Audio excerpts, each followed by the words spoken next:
Okay, welcome back, guys. I'm gonna try and keep this close here. It's pretty freaking windy out this morning, well, today, and yeah, so this is gonna be a little bit different one. It's gonna be real short, so I'm gonna do two things here. I'm gonna try and help people with perch, and yeah, show you what it's like to really get out fishing.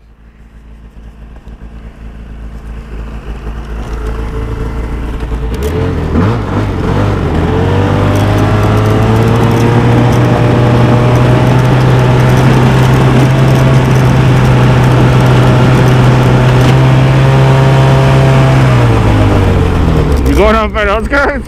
Yeah, they'll come back. You want to ride? I'll just rip you out there. I'm going that way anyway, so. Sure, yeah. Be talking. Oh, hey. Yeah, that's why I put the seat on there.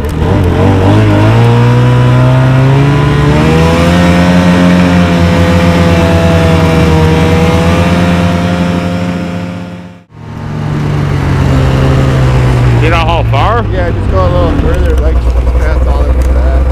Like on the other side of the X? Yeah. Okay. But, well, good luck. Yeah, you too. Thanks for the lift, man. Yeah, no problem.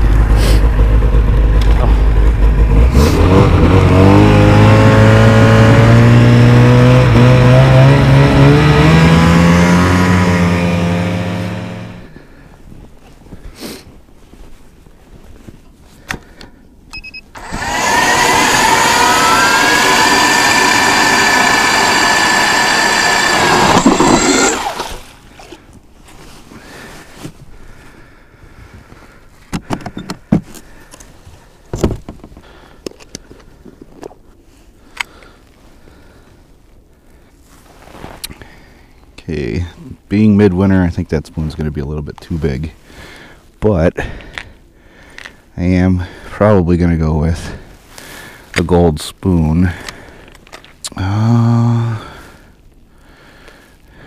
Actually, I think I'm going to, let me see what we got here. I got Acme.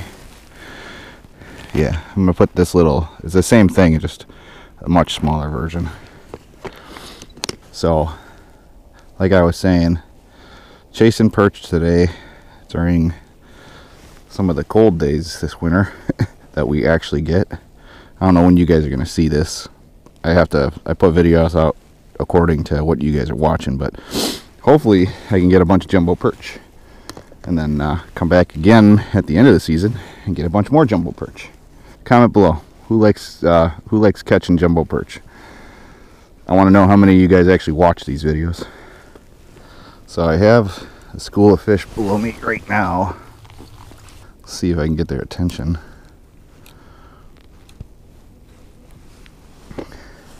If I can, I'd like to just set up a tent. It's only like 4 degrees out this morning, so it would be kind of nice. Then I could set up a camera on that for you guys. We'll see how much they're moving around today. I might have to drill some holes in a circle out here and then chase the school around, which would not be fun in this cold. But the fact is these guys are only like 10-15 feet over that way. Oh, here's one coming up off the bottom right now.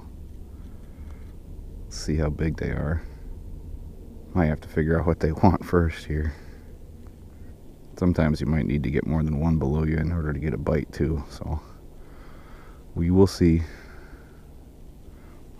This guy's just kind of sitting there, so we'll be back if he comes any closer.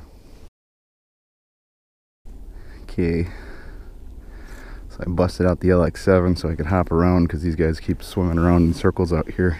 They won't stay put. So this makes staying on top of them a little easier, at least. There's a huge school below me right here. This guy's coming all the way up for it. We bite it.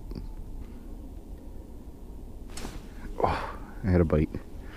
I might have to set the shack up on this, on like a good area if I start getting some decent ones.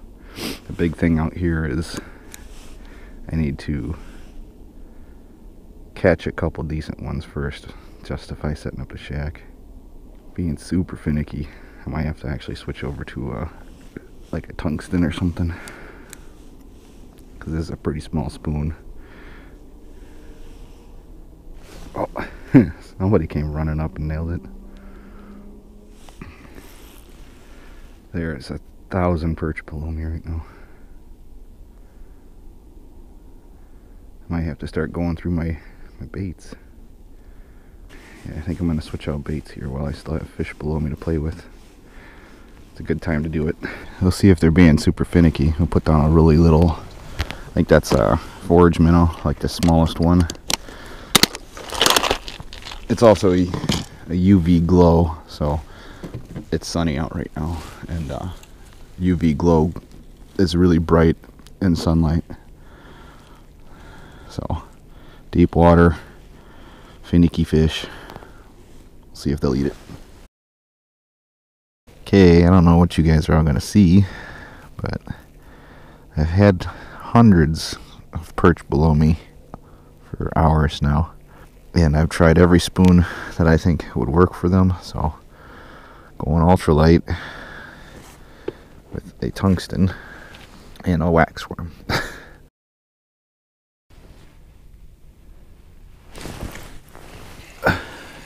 First, okay, so that's the first one I caught. That's the one I decided to keep. Probably a 10 and 11 incher, good thick back on it. That'll make a sandwich by itself. That's why I'm going to keep it. But yeah, there was a bunch of these guys down there, and then now they're not there. So time to start hole hopping again. Here comes another bigger one, I think.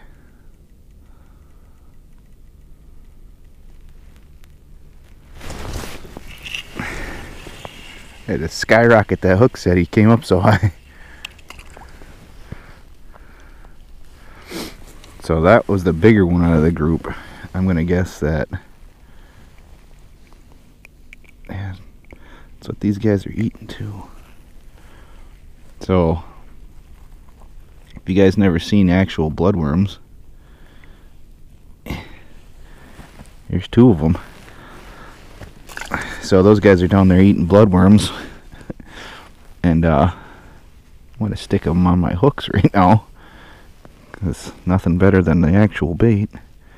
It's so hard to hook on. But so these guys are in the basin eating these bloodworms right now, and I think what they're doing is when they see my jigging wrap, they get excited because it's a bigger meal than a bloodworm.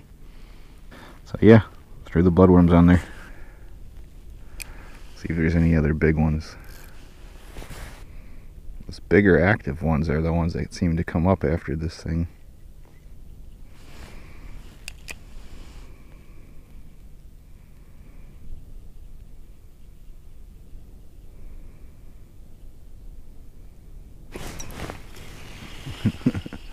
Little guy.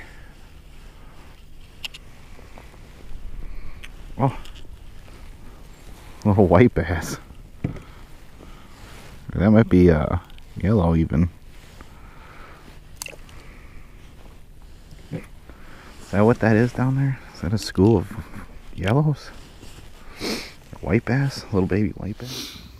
Okay guys, obviously if you've seen the intro and actually watched it, a lot of you guys skipped that intro. It's kind of funny because I explain a lot of stuff in the intro, so it's your fault if you missed it. But yeah, obviously I caught a couple little perch, and normally I don't make videos like this, but I had an idea. Today is a very cold day. It's right after a main cold front, and I'm seeing schooled up perch everywhere. I caught 2 or 3 of them. I missed like 3 or 4 of them, but otherwise I've seen thousands of fish. I want everybody who's actually a perch fisherman, somebody who's a legit perch jerker or whatever you guys want to call yourselves. I chase perch around. I don't do it often, but when I do, I have a whole list of lures that I go through. I don't know if I'm going to show you all the lures I went through today because that would be a pain in the butt for you guys to see, but I basically went through every perch favorite lure that I had, all the way down to a tungsten and some what are they called, spikes, red spikes. So I want everybody that knows what to do during a cold front or a front. It's bright bluebird skies right now, it's sunny out, and yeah, comment below if you guys have any main or good tips for anybody that's struggling, like I did today. I'm not too big to ask for help, and I'm always down to learn a little bit more about perch fishing. I love the taste of perch. I have one I caught, it's like an 11 and a half, maybe 12, that I can fillet and turn into a sandwich, so that's what I'm gonna do with that one. But normally I keep like 5 to 10 of them. So if you guys can, though, like I said, if you know what you're doing, even if you aren't an expert, we're not going to call people experts here, but if you're good at what you do and you tend to catch a lot of perch, comment below some of your favorite ways to do it when they're really, really tight to the bottom, and they're being very finicky. Like I said, I put down a bunch of different baits, a bunch of different live bait options, and yeah, it just wasn't happening today. I don't know if it's because we had such a deep cold front come through. So whenever you guys are seeing this, we just had a deep cold front. That's one big thing that you guys need for information. Obviously bluebird skies today, but it's supposed to be warm today, warm tomorrow. So with that, whatever you guys can muster up for some information, comment below, and yeah, remember, hit that like button for these struggle videos. I would only put these out if I feel like I need to, and I thought I could help some people out with this one. So hopefully you guys are down to help, and we'll see you guys next time.